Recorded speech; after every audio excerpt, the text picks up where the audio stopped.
Maliban sa kakapusan ng hininga sa loob ng madilim at masikip na hukay sa lupa, andyan din ang peligrong gumuho ang mga pader ng tunnel. Pero walang panganib na inaatrasan ang mga abantero.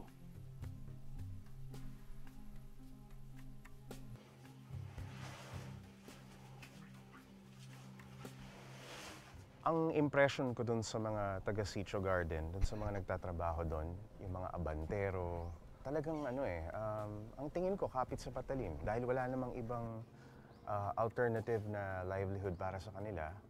Yun ang kanilang pwedeng pagkakitaan. Alam nilang gawin yung pagmimina, yung small-scale mining. So yun ang kanilang sinatsaga kahit medyo mahirap. Although yung ibang mga tao doon, ang pangarap talaga makawala, makaalis doon sa ganong klase ng pamumuhay.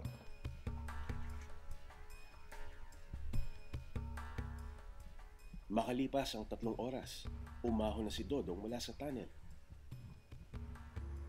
Baka sa kanyang kilos at itsura ang init, pagod at ngawit na kailangan niyang tiisin sa loob ng lagusan. Saka, ako si Jay, ha? Okay lang. Galing ka sa baba? Oo, sa Ha? lalim. Sa lalim. Oo, matagal? Matagal ka doon sa baba? Oo, Oo, mga kanina pa. kanina pa. Tanghali o umaga? Umaga pa? Umaga pa. Umaga. Tagal ah. Hindi ko ba nahihirapang huminga doon?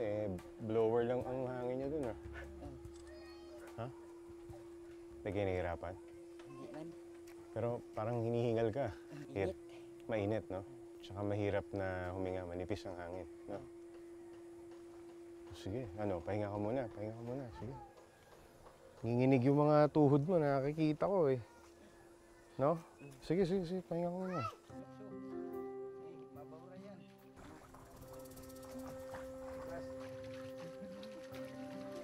Disiseis anyos pa lang si Dodong nang mamulat sa trabahong ito.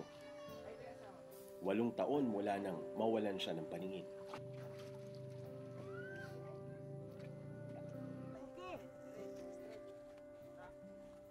Sino nagturo sa inyo? Namahalan niya ba sa magulang niyo? Ako lang. Ikaw lang. Oo. Ako lang ang nagturo. Yung paningin mo, paano ba nawala yan? Tipdas. Tigdas. Tipdas. Nagkasakit. Nagkasakit ka, no? Opo. 2 mata mo naapektuhan. Oo. Ngayon lang ako nakakita ng nagtatrabaho sa mining na walang paningin. Opo. Hindi ba napakahirap nun para sa'yo? Mahirap. Anong pinapagana mo, yung pakiramdam lang sa paa? Pakiramdam lang. Hindi ba mas lapitin ka sa aksidente dahil wala kang nakikita? Kani, hadlok man nga trabaho pero kay wala may lain nga panginabuhian. Wala magagawa itong hanap buhay. Oo. Tama ba? Opo. Awa ng Diyos, wala pa naman daw namamatay sa kanilang lugar dahil sa pagmimina. Pero minsan na raw na disgrasya si Dodong habang nag-aabante sa loob ng tunnel. Na-aksidente ka na ba sa ilalim? Opo. Kuha na naman ko kanang na hulugan naman ko kanang ista sa taplo dirira. Nahulugan ka sa braso mo, Oh, diri. sa balikat. Oh. Ano nangyari? Wa man ako maabanti. Nagkuan naman hanger naman. Tagak siya kay natubigan man. Hindi ka na gumalaw. Hindi pero may kaya naman ko nako. Araw-araw, 2 beses bumababa sa butas si Dodong. Sa bawat pagbaba, tumatagal siya ng hanggang 5 oras sa loob ng lagusan.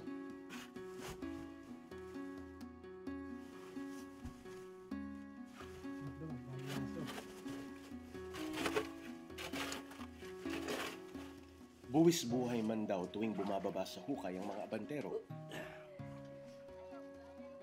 Sulit naman daw ito dahil 1,200 piso ang halaga ng kada gramo ng ginto. 5 silang mga abantero at atraserong naghahati-hati sa kita mula sa nakuhang ginto sa 1 linggo.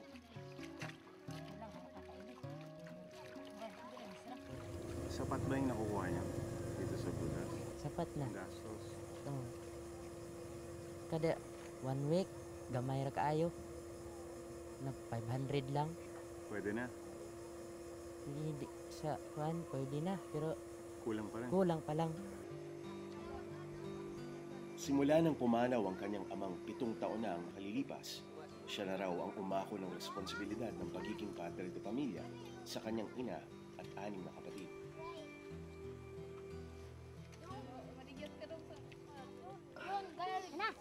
Kay ako man ang panganay niya. Silbi ako gud ang iyang alalay gyud. Hantod nga namatay siya. Pagkamatay niya, ako na pud ang nagbuhi sa ako mga igsuon sa akong ginikanang hanabilin. Akong silbi nagkuan barog tanan. Ikaw na naghanap buhay. Oh, ako nang naghanap buhay. Ikaw ba ito lang ang gusto mong gawin sa buhay mo? Ito lang ang gusto mong pagkakitaan? O may iba ka pang gusto? Gusto ko na makatabang sa ako ba kanang maghatag og kanang maayo nga trabaho ang aron matabangan ako akong mga igsuon ug akong ginikanan.